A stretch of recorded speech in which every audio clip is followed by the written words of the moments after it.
Saya Islam tapi nggak pernah tahu atau belajar biblos. Justru saya tahu daripada cendekiawan mualaf di YouTube dan juga dari umat sebelah.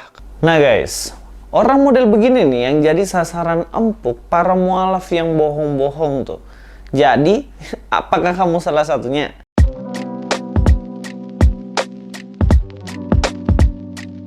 Assalamualaikum, selamat datang kembali di channel ini. Kali ini saya akan membahas kembali ya seputaran pertanyaan-pertanyaan yang ada di kolom komentar ataupun statement-statement yang ada di dalamnya.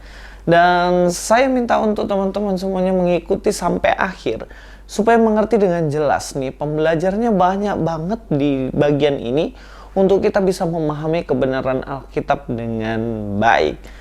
Ya, kita langsung mulai aja dengan komentar yang pertama, guys. Dikatakan di sini coba LP yang sangat mendasar. Maksudnya mungkin coba jawab pertanyaan ini yang pertanyaan mendasar kali ya. Ya, maklumin aja bahasanya. Yang pertama, yang benar itu mana? Tritunggal atau oneness? Ya jelas yang benar Tritunggal dong, karena memang Allah menyatakan dirinya dalam ketrinitasannya. Benar nggak? Tuhan menyatakan dirinya tidak dalam satu pribadi saja, tetapi dalam 3 pribadi. Dalam Kejadian, di situ dikatakan Allah menciptakan langit dan bumi. Di situ ada roh Allah yang melayang-layang. Bahkan dikatakan di situ ada firman-Nya. Dan juga kalau kita lihat dalam kitab Yohanes pun seperti itu. Di Yohanes juga dibilang apa? Pada mulanya adalah firman, firman itu bersama-sama dengan Allah, dan firman itu adalah Allah. Ada firman, ada Allah, dan bahkan di bagian ayat Alkitab semuanya menunjukkan tentang adanya Roh Kudus, Allah Anak Yesus Kristus, dan juga Allah Bapa. Dan kalau kita lihat di kitab Wahyu pun muncul hal ini. Jadi nggak ada alasan lain ya kalau tidak Trinitas tuh nggak mungkin. Makanya kalau orang oneness itu nanti ada beberapa kendala dan masalah dalam memahami Alkitab. Contohnya ketika Yesus sendiri di situ dibaptis, kemudian ada Roh Kudus, ada suara dari Allah Bapa. Dan ini akan terkendala sekali untuk orang-orang oneness untuk menerjemahkannya. Jadi kalau ditanya mana sih yang benar, oneness atau Trinitas, ya jelas Trinitas dong. Karena Allah menunjukkan dirinya kepada manusia. Biasanya pemahaman oneness ini biasanya orang-orang yang baru pindah ke Kristen, belum terlalu mendalami kekristenan, dan kemudian dia sudah berpikir bahwa dalam Kristen itu oneness. Gitu sih. Yang kedua, mengapa kitabnya Katolik dan Kristen tidak sama? Padahal katanya firman Tuhan yang benar 73 atau 66. Ya, sebenarnya kenapa sih kok Katolik dan Kristen tuh berbeda? Nah, teman-teman harus tahu sejarah kanonisasi. Kanonisasi adalah bagaimana kitab itu dikumpulin dan jadikan, oh ini yang benar gitu kitabnya. Jadi ada yang namanya protokanonik. Yang mana protokanonik ini adalah kanonisasi yang pertama-tama sekali. Yaitu itu yang dipegang oleh Yahudi. Waktu itu ada tulisan-tulisan yang mana berbahasa Yunani. Ini PL yang berbahasa Yunani. Dan kemudian orang Yahudi tidak memakai itu. Paham ya? Orang Yahudi pada akhirnya hanya memakai yang protokanonik. Dan kemudian protokanonik inilah dalam perjanjian lama yang dipakai oleh orang Kristen. Jadi orang Kristen mengacu kepada kanonisasi yang ada di dalam orang-orang Yahudi. Makanya dibilang kanonik ya. Kita mengikuti protokanonik. Nah, sedangkan dalam Katolik itu dia ada deuterokanonik, yang mana ada kanonisasi kedua. Disitulah ada kitab-kitab yang berbeda dengan Kristen, ada tambahan. Kalau dalam sudut pandang Kristen sendiri, boleh dibaca untuk kehidupan sehari-hari, tapi itu tidak dianggap sebagai kitab yang masuk ke dalam kanonik. Paham ya sampai situ? Tapi sebenarnya apakah itu berbeda sama sekali? Sebenarnya isinya sama kayak dalam Kristen, yang artinya 66 kitab itu sama persis. Katolik, Kristen isinya sama aja. Hanya ada penambahan tadi karena ada kanonisasi. Paham ya? Jadi kalau Kristen itu ya ikut Yahudi punya, yang perjanjian lamanya, dan Katolik sendiri yang berbeda. Yang ketiga, yang jelas apa yang disampaikan mualaf adalah benar sekali. Karena rata-rata dari pendeta dan orang-orang cerdas yang paham betul Biblos, kalau mungkin mengatakan kesalahan agama dahulu itu adalah pengalaman pribadinya dan ia menemukan karena pemahaman tentang Biblos sudah paham betul. Nah, ini yang jadi masalah. Saya akan sangat fair kalau memang dia benar-benar mantan pendeta dan dia benar-benar ahli Alkitab. Tapi persoalannya, yuk kalian teliti gitu. Apakah benar orang-orang ini, mereka ini benar-benar memahami Alkitab? Nah, faktanya yang disampaikan itu semuanya hoax, tidak sesuai dengan apa yang dikatakan dalam Alkitab. Kalau dia mengatakan saya mendalami kitab dengan baik-baik, terbukti kok semuanya itu omong kosong. Ketika kita kembali merujuk ke situ, referensi yang dipakai dan lain-lain, semuanya ngarang bebas. Ini persoalannya. Yang kedua, mereka mengaku pendeta.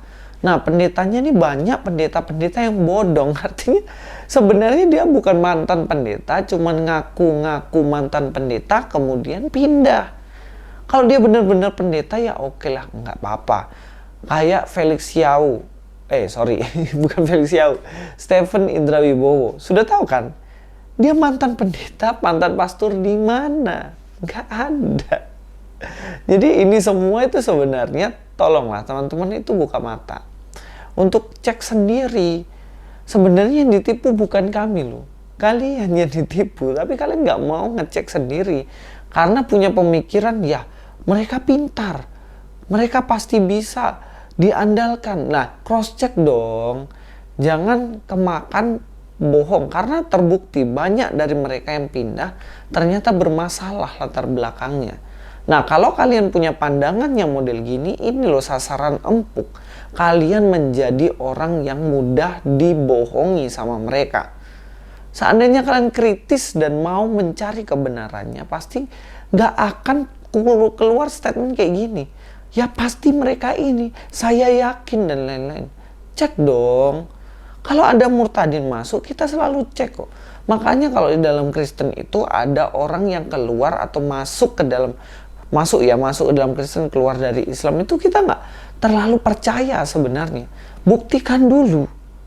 Makanya saya kurang setuju dengan beberapa YouTuber yang akhirnya mengeksplor mereka terlalu dalam. Kalau teman-teman sendiri cek di video-video saya kan nggak ada kan. Saya terlalu eksplor mereka. Kecuali mereka memang sudah terbukti bahwa mereka pelayanan sungguh-sungguh, mendalami Alkitab dengan sungguh-sungguh. Contohnya orang tua saya. Bapak saya itu, dia itu dulu sebelumnya dari agama sebelah kan. Dari agama kalian, kemudian masuk ke Kristen. Tapi dia pelayanan sungguh-sungguh. Terbukti puluhan tahun dia mengikut Yesus.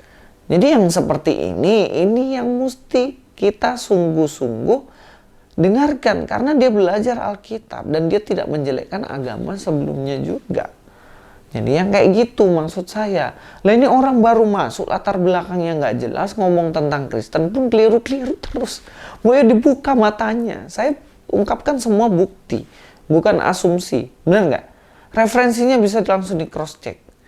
Nah, ini orang-orang seperti kayak nama membaca kamus Alkitab, melihat dari referensi Kristen tapi diplesetin, pura-pura tutup mata. Contohnya apa? Contohnya tentang Injil. Kata Injil dalam Alkitab, orang Kristen, kamus Alkitab, semua referensi Kristen, Injil itu ya kabar baik. Dan itu ditulis dalam kamus secara jelas, tapi diplesetin sama kayak nama. Nah, yang begini-begini kalian masih percaya? Keterlaluan banget. Oke, kita lanjut ya. Dikatakan di sini nomor 4, orang Islam itu sangat toleransi betul terhadap agama lain karena di dalam agamanya sudah diatur. Loh, kalau kayak gini saya senang.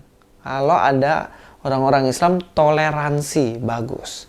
Dan kalau memang semuanya melakukan toleransi ini, ya tentunya nggak ada pelarangan tempat ibadah lagi, nggak ada penutupan tempat ibadah lagi dengan alasan apa?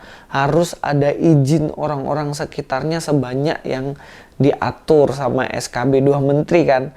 Nah ini yang repot. Kalau Kristen harus cari izin. Kalau agama Hindu, Buddha dan lain-lain juga harus cari izin. Tapi kalau agama mayoritas di tempat misalnya agama mayoritas di tempat mayoritas Kristen. Nah, kemudian bikin tempatnya sendiri, ibadahnya nggak pernah izin juga sama lingkungan, dan itu dibiarin. Ya artinya saya harap ke depannya memang benar-benar toleransi. Saya nggak menutup mata kok. Saya ini berada di lingkungan orang-orang Islam. Tapi orang-orang Islam di sekitar saya itu orang-orang yang toleransi banget. Ketika ada Natal, mereka datang bantu masak. Ketika ada perayaan tahun baru, mereka datang. Natal, mereka datang untuk datang bersilaturahmi dan lain. Begitupun kalau Idul Fitri, kami datang ke rumah mereka. Toleransi, saya nggak menutup mata. Dan saya acungi jempol mereka yang seperti ini. Kita bisa berjalan sama-sama walaupun berbeda. Itulah Indonesia. Beda agama, beda suku, tapi bisa jalan sama-sama. Dan ini suatu yang mantap dan oke punya, yang harus dilestarikan. Nah, persoalannya banyak orang-orang yang pada akhirnya mereka membenci Kristen dan melarang Kristen beribadah. Padahal agama kan hak asasi manusia dan diatur undang-undang. Nah, mudah-mudahan bisalah ke depannya Indonesia ini menjadi negara yang paling toleransi sejagat raya. Kita doakan sama-sama. Selanjutnya yang kelima, justru apa yang disampaikan LP jauh dari ilmiah, sangat dangkal, tidak akademik, justru satu asumsi, dua dalih bukan dalil, tiga bukan ajaran Yesus tapi ajaran bulus agar dapat fulus. Itulah yang saya dapatkan dari melihat video-video yang ada. Saya Islam tapi nggak pernah tahu atau belajar biblos. Kita cek statementnya. Dia mengatakan saya asumsi, tidak ilmiah, ngarang bebas dan lain-lain tentang Alkitab ketika dia melihat video-video saya. Tapi persoalannya, dia mengakui tidak pernah mengerti dan membaca biblos katanya atau Alkitab. Bagaimana cara Anda menilai saya salah? Bagaimana cara Anda menilai saya asumsi? Kan Anda aja nggak pernah baca kitab saya. Bener nggak? Nah, sekarang saya balik. Kenapa saya tahu Kainama itu bohong?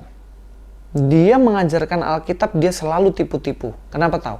Karena saya tahu betul isi dalam Alkitab saya yang saya baca setiap hari. Setiap hari saya baca kitab itu, kemudian ketika Kainama dia menyampaikan sesuatu yang keliru, saya tahu. Nah, ini orang mengatakan saya asumsi, ini orang mengatakan saya keliru, dia sendiri nggak pernah baca kitab saya. Ketika saya mengatakan, dalam Alkitab itu diajarkan Trinitas. Lalu Anda mengatakan saya asumsi, Anda tahu dari mana? Pernah nggak baca kitab saya? Coba buka dalam kitab Yohanes, baca baik-baik. Semuanya ya, bukan satu ayat doang. Semua, seluruh kitab Yohanes lah kamu baca dulu. Nah, disitulah kalau kamu tahu betul tentang Yohanes itu baru bisa bilang saya asumsi apa enggak. Ciri-ciri yang gini nih, yang mudah ketipu nih. Nggak ngerti isi Alkitab, diomongin keliru sama mualaf, nggak ngerti dia. Dan dia percaya buta-buta. Kasian nggak? Kasian banget kan? Kayak misalnya uang palsu. Gimana Anda tahu itu uang palsu dengan sekali pegang? Caranya gimana? Satu-satunya cara Anda harus sering pegang. Pegang terus tiap hari. Pegang terus tiap hari. Ketika dipegang terus tiap hari, Anda kerasakan, oh iya, ini palsu. Oh, ini asli. Bagaimana Anda tahu saya bahasa Alkitab itu asumsi dan keliru? Anda sendiri nggak pernah baca Alkitab. Iya nggak? Ya sesimpel itu. Kita lanjut aja. Dikatakan saya Islam tapi nggak pernah tahu atau belajar biblos. Justru saya tahu daripada maksudnya dari cendekiawan mualaf di YouTube dan juga dari umat sebelah. Kalau menurut saya LP itu masih kurang ilmu dan berpijak pada yang salah. Justru mualaf itu pintar dan berpijak pada hal yang benar. Itu kan ketahuan kan? Ternyata dia belajar hanya dari mualaf. Dan mualaf yang ngomong tipu-tipu, ya kemakan ketipuannya lah. Makanya saya bilang orang model begini ini sasaran empuk mereka. Saya juga akan membahas bersama Mas Didit. Kalau video ini saya upload duluan berarti akan membahas, tapi kalau saya upload kemudian berarti saya telah membahas dengan Mas Didit tentang seseorang yang mengaku dia pendeta YHS. Dia juga mengaku dia kuliah teologi. Tapi kalian tahu, ada sesuatu yang janggal. Kalau kita nggak teliti baik-baik, kita akan ketipu sama kayak orang ini. Mari kita doakan supaya Indonesia ini makin maju. Kita doakan orang-orang netizen di Indonesia, netizen 62 ini makin cerdas dan pintar, mau menggali kebenaran, bukan hanya dengar dari orang yang belum tentu dia bertanggung jawab atas apa yang dia omongkan. Sampai ketemu di video selanjutnya.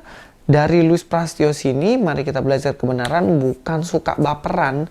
Dan jangan lupa juga ya, follow Instagram saya. Jangan lupa Instagram saya di follow. Dan juga terima kasih untuk teman-teman yang sudah setia ikuti video saya. Saya akan membahas komentar-komentar dan pertanyaan teman-teman yang teman-teman tulis di kolom komentar di bawah. Dan juga yang nulis di Instagram. Saya akan mulai perbanyak video-video menjawab yang demikian ya. Mudah-mudahan menambahkan ilmu kita semuanya. Sampai ketemu lagi di video selanjutnya. Luis Prastio di sini. God be with you all.